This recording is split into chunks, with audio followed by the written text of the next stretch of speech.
जन्ममरणाची ग्रंथी सोडवतात त्यालाच आपण ग्रंथ म्हणतो. हा ग्रंथाचं जिथं आयोजन केलं ती भूमी एवढी पवित्र होते. ग्रंथाचं आयोजन कुठं करावं? आपल्या घरी जर ग्रंथ लावायचा असेल तर अंगण स्वच्छ करावं, तिथं ग्रंथ लावावा. बगीच्यामध्ये लावावा असं सांगितलं. जलाशयाच्या काठी लावावा. मंदिरामध्ये या कथेचं आयोजन करावं किंवा सद्गुरूच्या मठामध्ये करावं. इथे भाग्य आपल्याला आज लाभलेलं आहे. सद्गुरू माऊलीच्या मठामध्ये कथा ऐकणं करणं अनेक पटीनं त्याचा लाभ आहे. अमृताची टाकी हा ग्रंथ आहे आणि हे आपल्याला प्यायचे. अमृत प्यायचे आपल्याला कर्णाद्वारे. या ग्रंथामध्ये 7 संहिता सांगितलेल्या आहेत. ही ग्रंथ ऐकल्यानं सप्तगंगेचं स्नानाने जे पुण्याची प्राप्ती होते ती प्राप्ती हा ग्रंथ ऐकण्यानं होते. हा ग्रंथ जिथं लावला तिथं पाप थांबत नाही. सिंह जशी बघा सिंह गर्जना झाली, अरण्यामध्ये सिंह गर्जना झाली की तिथून सगळे लहान सहान प्राणी पळून जातात. तसंच ह्या ग्रंथाचं ज्या भूमीमध्ये आपण आयोजन केलं तिथं पाप कोणतंच थांबत नाही. म्हणून हा ग्रंथ ऐकावा. प्रपंचाचे सुख दुःख बाजूला ठेवावे आणि हा ग्रंथ निर्मळ अंतकरणानं प्रेमळ भावनेनं ऐकावा. ही ग्रंथ ऐकत असताना काही नियम सांगितले. हा ग्रंथ ज्यांना ऐकायचा त्यांनी अंतकरण शुद्धीनं नम्र होऊन तर ऐकावाच, पण ह्या सभा मंडपामध्ये बसल्यानंतर व्यसन करून हा ग्रंथ ऐकू नये.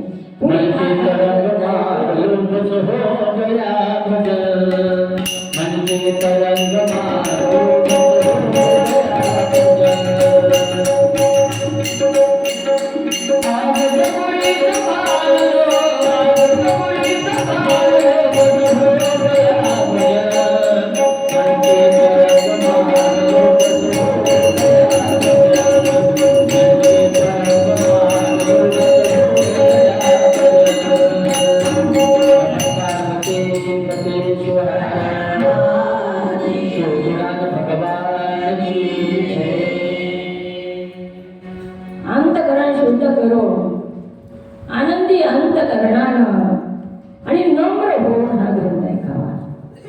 नम्रता खूप महत्वाची आहे. ह्या सभा शिवानुभव मंडपामध्ये आपण बसतो आणि इथंच बसून काय करावं तर कोणाची निंदा करीत हा ग्रंथ ऐकू नये.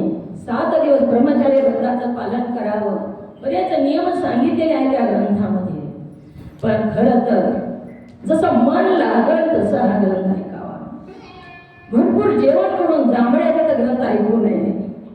जेवण न करता ग्रंथ ऐकावा असं जर म्हणलं तर जेवण न करता ग्रंथ ऐकायला आपण बसलो खरं, पण कधी कथा संपत्तीची भूक लागली आणि कधी जेवण करू की असं होऊ नये म्हणून अल्पाहार घेऊन ऐकावा. म्हणजे आपल्या मन ज्या अवस्थेमध्ये ग्रंथ ऐकायला लागल त्याच अवस्थेमध्ये आपण ग्रंथ ऐकावा असं सांगितलेलं आहे. अंतकरणापासून संसारामध्ये सुख दुःख तर प्राप्त होतच असतात. कभी खुशियों की भार कभी आसों की धार इसे कहते हैं संसार. सुख दुःखाचं मिश्रण म्हणजेच संसार आहे आणि हे बाजूला ठेवून ग्रंथ ऐकावं. स्वतःसाठी आत्महितासाठी ग्रंथ ऐकावा. आत्महित करणं म्हणजे आपली ओळख आपल्याला करून घेणं आणि हेच सांगितलेलं आहे वेदांतामध्ये. पण हे प्राप्त करून घेत असताना एकदम आपल्याला तिथं जाता येत नाही म्हणून कर्म उपासना सांगितली.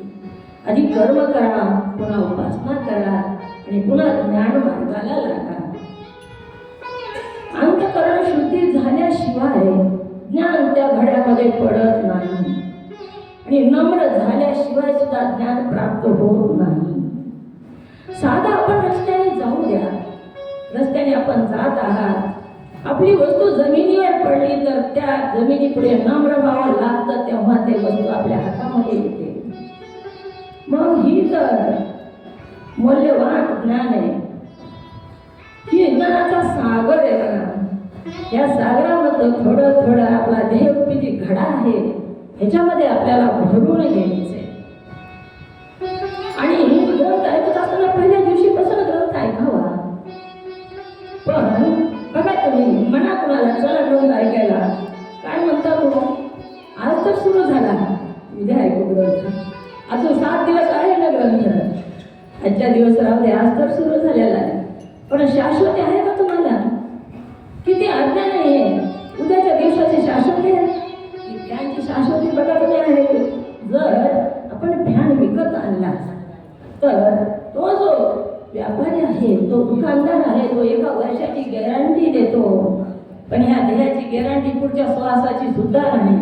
मग उद्या ग्रंथ ऐकू असं म्हणतो आपण. पण उद्याचा दिवस तुला माहीत नाही, म्हणून आज आता अभि ह्या टायमाला सुरुवात करावी परमार्थाची. या ग्रंथाची फलश्रुती महान सांगितलेली आहे. कोणतं जरी पाप आपल्या हातून घडलेलं असलं तरी सुद्धा या ग्रंथाच्या श्रवणानं ती पापाचा नाश होतो, परिहार होतो. असं कोणतंच पाप नाही की ह्या ग्रंथ आपण मनापासून श्रवण केल्यानंतर त्या पापाचा परिहार झाला नाही. म्हणून ज्या लोकांना सुख देईल शंकर, सुख देईल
सगळं सुख शंकर देतो. पण काय करावं लागतं सांगितलं? पूजन करावं लागतं. पेरणी करून शेतात जावं आणि पूजन करून देव पहावा. पेरणी जर केली नाही आणि शेतात गेलो तर काय पीक आपल्या पदरी पडेल का? काहीच पडत नाही. म्हणून पेरणी केल्याशिवाय शेतात जाऊ नये आणि पूजन केल्याशिवाय देव पाहू नये. देव पाहायचा तर पूजन करावंच लागतं. म्हणून सांगितलं सुख देईल शंकर, करा पूजन लवकर लवकर करा, बालपणी करा. बालपण गेले माझे सर्व खेळण्यात. कसं होतं? बालपण खेळण्यामध्ये जातं. तरुणपणी प्रपंच आवडतो माणसाला. प्रपंचामध्ये काबाड कष्ट करतो. जेव्हा म्हातारा होतो तेव्हा नातूंड सांभाळतो. आणि असं सगळं आयुष्य दिन गया खाणे में न रात गई सोने में. काय केलं काय केलं काय केलं काय केलं काय केलं काय केलं काय केलं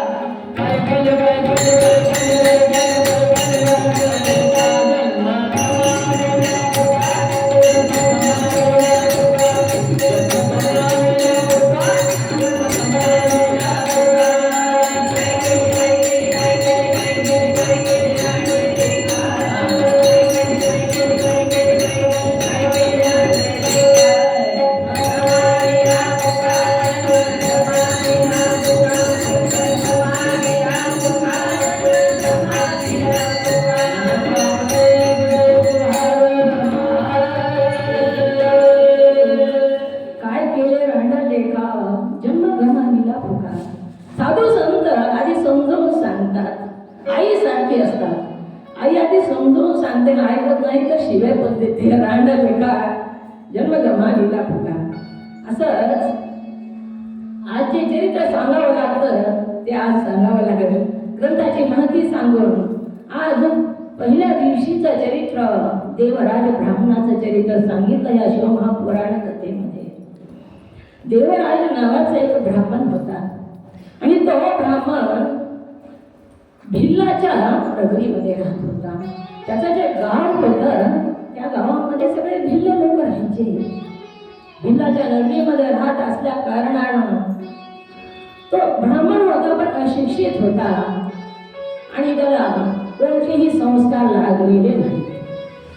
त्या गावामध्ये ब्राह्मण समाजाचे जास्त घर नव्हते म्हणून भिल्लाच्या समाजाच्या मुलांची संगत लागली आणि त्या संगतीमध्ये तो बिघडून गेला आणि तो वाईट धंदे करू लागला. वाईट दारू पिऊ लागला, व्यसन करू लागला, चोऱ्या करू लागला.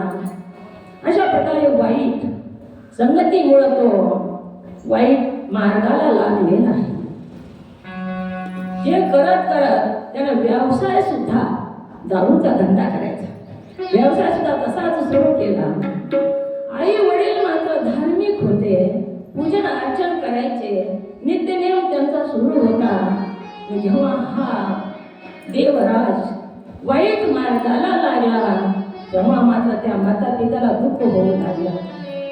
शिवभक्त होते, देवापुढे जायचं त्या माता पित्याने आणि देवाला कारण सांगायचं. जीवनामध्ये सुख दुःख जरी आलं तरी या समाजाला सांगू नका तुम्ही. हा समाज काय करतो, रडून ऐकतो आणि हसून लोकांना सांगतो. सुख दुःख जरी आलं तरी तुम्ही फक्त आपला जो वाली, आपला जो साथी भोलेनाथ, भोला भंडारी जो आहे त्याचा दरवाजा लावून त्याच्या समोर बसावं आणि त्याला सांगावं. त्या ब्राह्मणाने, त्या देवराजाच्या माता पित्याने देवाला सांगावं, देवा काय चूक तरी काय झाली आमची, आम्ही नित्य नेम तुझ्या सेवेमध्ये असतो, असा का पुत्र निघाला, काय आमच्याकडून चूक झाली, कोणता आमचा गुन्हा झाला, कोणत्या जन्मीचं पाप हे आमच्या वाट्याला आलं. अशा प्रकारे ईश्वरा पुढे, त्या महादेवा पुढे थांबून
अशा प्रकारे त्या देवराज ब्राह्मणाने आपलं जे इष्ट दैवत आहे शिव परमात्मा त्याला दुःख सांगावं आणि तिथंच शांत राहावं. जेव्हा मुलगा वाईट व्यसनाला लागतो बघा, तेव्हा माता पित्याला एवढा दुःख होता त्या समाजामध्ये बाहेर जाताना सुद्धा त्यांना खाली मान घालून जावं लागतं. आणि जर मुलगा चांगला वागू लागला किंवा मोठं पद प्राप्त करून घेतला असेल तर मात्र अभिमान वाटतो त्या मुलाचा. त्या समाजामध्ये कोणीच पुढे गेलेलं दुसऱ्याला देखवत नाही बघा, सहन होत नाही. परंतु जेव्हा आपला स्वतःचा मुलगा उच्च अंक उच्च शिखर गाठायला जात आहे तेव्हा मात्र त्या माता पित्याच्या आनंदाला फार आवाज अतिशय आनंद होतो त्या माता पित्याला. मुलाचा नंबर लागू द्या मेडिकलला, किती आनंद होतो त्या पित्याला. स्वतःचाच नंबर लागला का की वाटतो त्याला, एवढा आनंद त्या पित्याला होत असतो. म्हणून माता जी असते ती समोर जी प्रेमाचं प्रतीक आहे, समोर दिसतं प्रेम त्या आईचं, परंतु वडील जे असतात त्या आईपेक्षा जास्त प्रेम करतात बाळावर, परंतु त्याचं गुप्त असतं, त्याच्यापेक्षा खोल असतं. म्हणून पहिलं दैवत आई सांगितलं, दुसरं दैवत वडील सांगितलेले आहेत आणि तिसरं दैवत सद्गुरू सांगितले, शेवटचा क्रमांक परमेश्वराचा सांगितलेला. म्हणून आपल्या घरापासून आपल्या आईपासूनच त्या पूजनाला सुरुवात व्हायला पाहिजे. पण तसं होत नाही समाजामध्ये. बघा तुम्ही ईश्वराची सेवा करतात पण गुरुकडे येत नाही, आधी उलट्या दिशेनं चढतात. गुरुकडे आलं तर आई वडिलाला विचारत नाही. म्हणून पहिलं माता, दुसरं पिता, तिसरा क्रमांक सद्गुरू माऊलीचा, एक चौथ्यांदा शेवट पूर्ण विराम हा परमेश्वर दैवत आहे. म्हणून आईचं प्रेम कसं असतं, मुलाचा नंबर लागला, गल्लीमध्ये आई आनंदाने पेढे वाटू लागलेली आहे, पण पेढे आणून देणारे कोण असतात? पेढे आणून देणारे वडील असतात. आईचे मन कसे लावाल, बाबाचा त्याग कसा मौजाल, कसा लावाल तुम्ही आई आहे स्वर्गनाथ जगवाचा, आई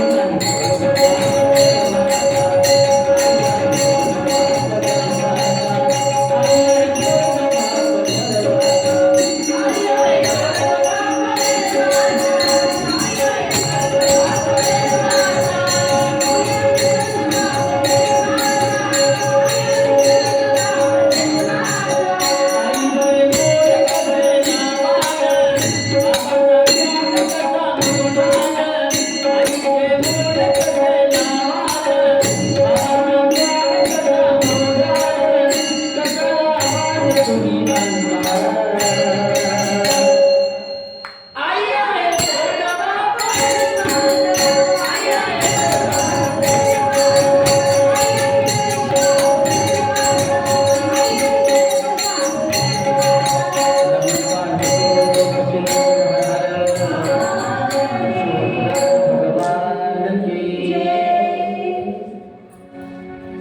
आईचं प्रेम उघडं दिसतं, वडिलांचं प्रेम गुपित असतं, पेढे आणून देणारे वडील असतात. म्हणून छोटंसं संकट आलं तर आपण काय म्हणतो, ठेस लागली आई ग, थोडंसं काय झालं तर आई ग म्हणतो. पण जेव्हा मोठा साप दिसला तेव्हा काय म्हणतो, बाप रे. मोठ्या संकटामध्ये पिता असतो आणि त्याच्यापेक्षा सुद्धा खोल पित्याचं प्रेम असतं. मग असेच हे माता पिता जेव्हा देवराज ब्राह्मण वाईट मार्गाला लागला किंवा दुःख होऊ लागलेला आहे आणि हा गावामध्ये फिरू लागला, सगळी धनसंपत्ती घातली आणि धनसंपत्ती सगळी गेली तरी सुद्धा त्याचे डोळे उघडलेले नाही. आई वडिलांनी लग्न लावून गेलेलं होतं, सुंदर अशी पतिव्रता पत्नी घरामध्ये होती, तरी सुद्धा याने काय करायचं, दारूचा धंदा केला, त्याच्यामध्ये दिवाळ निघालं सगळं पूर्ण. आणि हा गावामध्ये ते शोभावती नावाची वारांगणा होती, तिच्या मागं फिरू लागला. ती शोभावती जी होती ती गावामध्ये वाईट वागणारी स्त्री होती, तिच्या मागं फिरू लागला, तिला बोलण्याचा प्रयत्न करू लागला. पैसा तर काही जवळ राहिलेला नव्हता.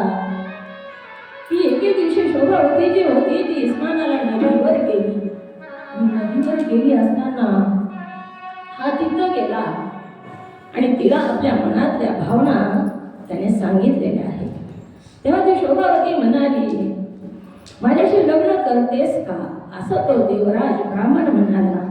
तेव्हा ती शोभावती म्हणू लागली, मी तुझ्याशी लग्न करते म्हणजे, परंतु दुसऱ्या मुली लग्न झाल्यानंतर काय करतात, तो नांदायला जातात पतीच्या घरी. परंतु ही काय म्हणली, मी तुझ्याशी लग्न करीन पण मी तुझ्या इथं येणार नाही. तू माझ्या इथे येऊन राहायचं नांदायला, मी तुझ्या इथं येणार नाही. व्यसनी माणूस जो असतो त्याची बुद्धी सडलेली असते, त्याला सार असार विवेक काहीच नसतो. त्यानं एका मिनिटात कबूल केलं, मी तुझ्या घरी येऊन राहील म्हणून. पुन्हा त्याला चांगलं वाटलं, पण कारण ती शोभावती जी होती तिला हे ना आपलं लग्न झालेलं सांगितलेलं नव्हतं. म्हणून त्याने एका मिनिटात तिच्या घरी राहायला तयार झाला आणि तिच्यावर जेवढं स्वतःपाशी धन होतं तेवढं सगळं उधळून दिलं, तिला देऊन टाकलं.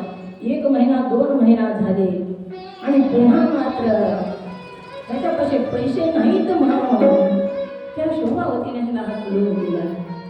ती म्हणू लागली, तू माझा पती आहेस आणि पतीचं काय काम असतं, घराला सांभाळायचं, पत्नीला पालन पोषण करायचंय.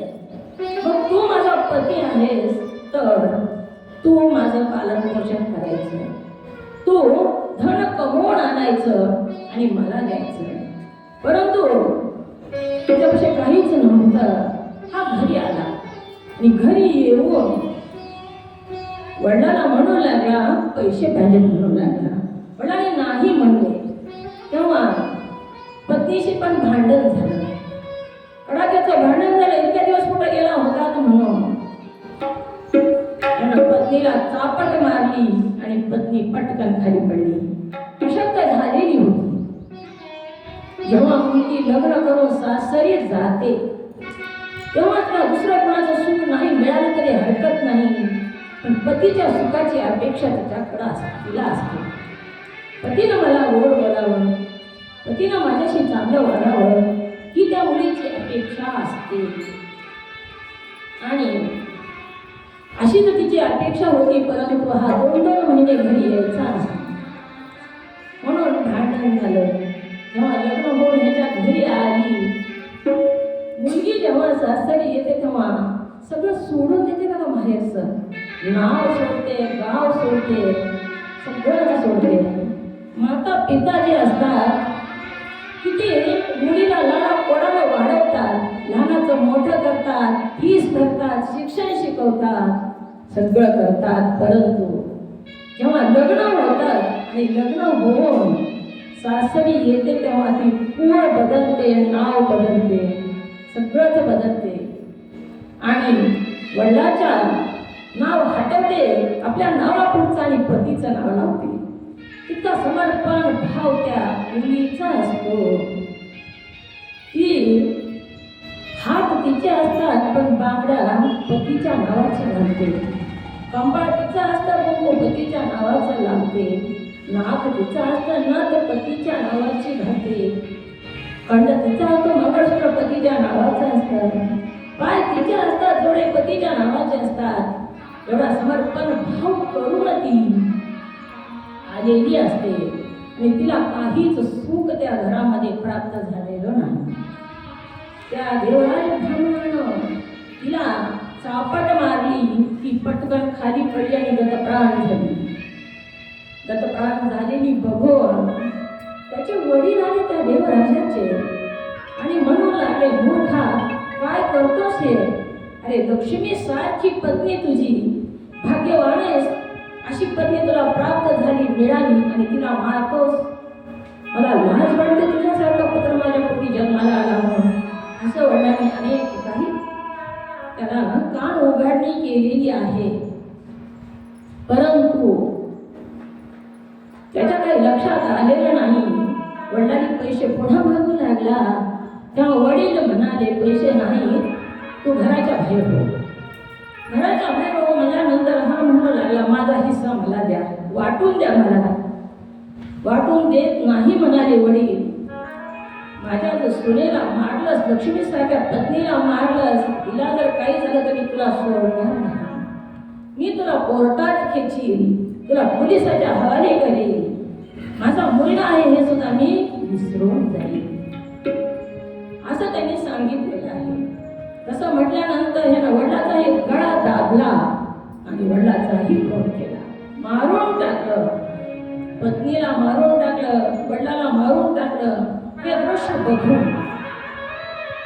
आई जी होती त्या देवराज ब्राह्मणाची, तिलाही चक्कर आली, ती खाली पडली आणि गतप्राण झाली. किती पाप झालं बघा.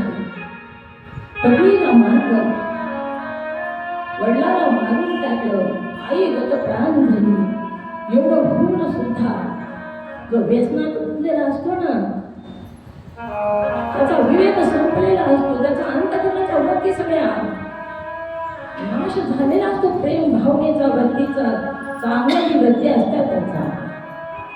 त्याने बरं झालं वाटलं, त्याला सगळेच मेले.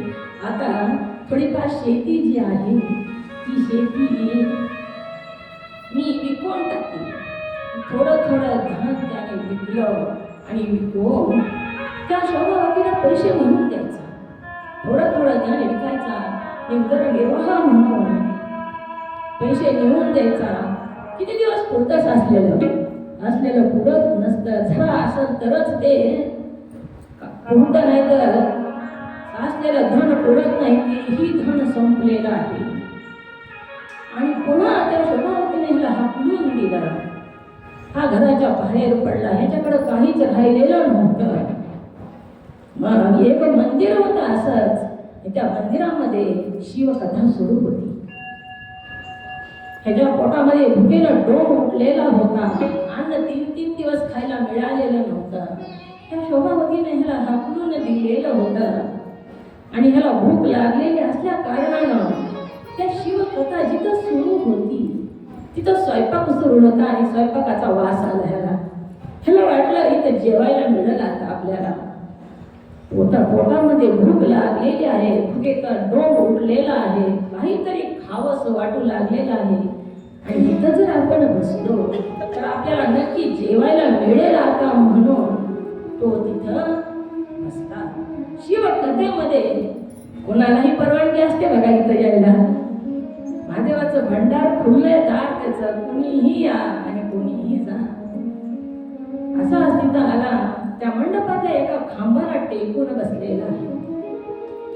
आणि शिवकथेचे जे अमृत होतं ते त्याच्या कानामध्ये पडू लागलं आणि त्याला ते गोड वाटू लागलं. कारण ते अमृतच आहे. काही जरी नाही कळालं तरी अनुभवानं ते कळतं.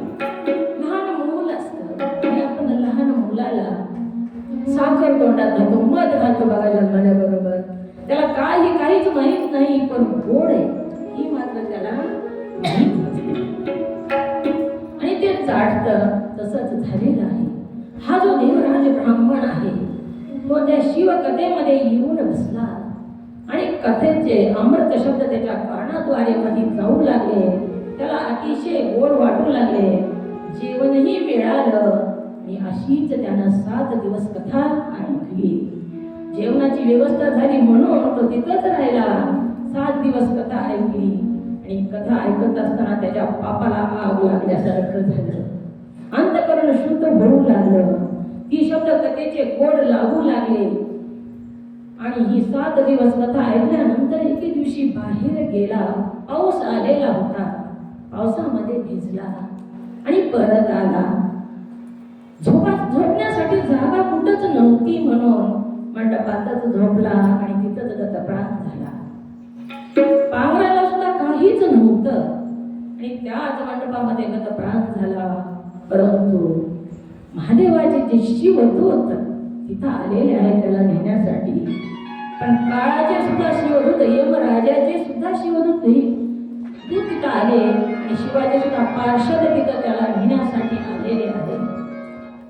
ते शिवदूत म्हणू लागले आहे आमचं आहे हे गिराईक.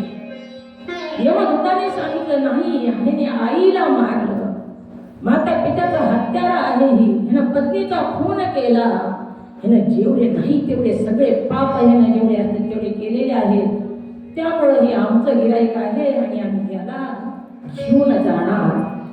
तेव्हा शिवदूताने सांगितलं हे तर सत्य आहे की ह्याने पत्नीला मारले, माता पित्याची हत्या केलेली आहे, पण ह्याने शिवकथा ऐकलेली आहे.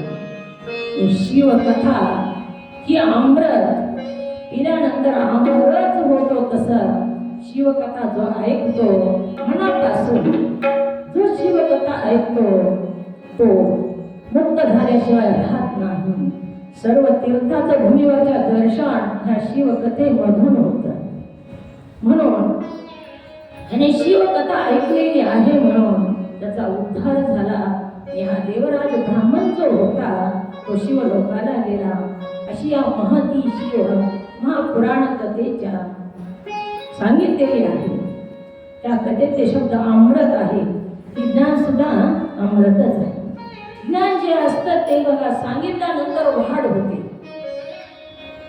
पैसा धन आपल्याकडे जे आहे ते आपण दुसऱ्याला जर दिलं तर कमी होतं, पण हे एक धन असं आहे की दुसऱ्याला दिल्यानंतर वाढ होते. ज्ञान अमृत दुसऱ्याला दिल्यानंतर वाढ होते. जे अमृत असतं ते सुद्धा दुसऱ्याला दिल्यानंतर वाढतं. म्हणून ही कथा देवराज ब्राह्मणाची जो ऐके पहिल्या दिवशीची कथा आहे. ह्या कथेचं महत्व असं सांगितलं ही जी कथा आहे ती शिव मंदिरामध्ये ज्याकडं पिंड उत्तरेकडे असते तिची उत्तरेकडे तोंड करून जर ही कथा ऐकली तर आपल्या कामना सिद्ध होतील असं महापुराणामध्ये सांगितलेलं आहे. आणि या कथेनं गत जन्मीच्या सुद्धा पापाचा नाश होतो आणि मोक्ष प्राप्तीसाठी आपलं अंतकरण शुद्ध होतं आणि तिकडं आपली वाटचाल होते. आपल्या आपल्या स्वरूपाची जाणीव होते आणि जन्म मरणातून मुक्त होण्याचा मार्ग त्या शिवमहापुराण कथेमधून आपल्याला प्राप्त होतो. ही जी कथा आहे शिवमहापुराण कथा भवसागर पार करते, भवसागर पार करते, भव दुःखातून पार नेत असते. सामान्य दुःख झालं आपल्या शरीराला, आपण कोणाकडे जातो? डॉक्टराकडे जातो, औषधी घेतो, त्या रोगामधून मुक्त होतो. त्याला रोग झालेला आहे त्याने कुठे जावं? तर त्याने इथं यायला पाहिजे. त्या रोगापासून मुक्ती मिळवून घेता येते.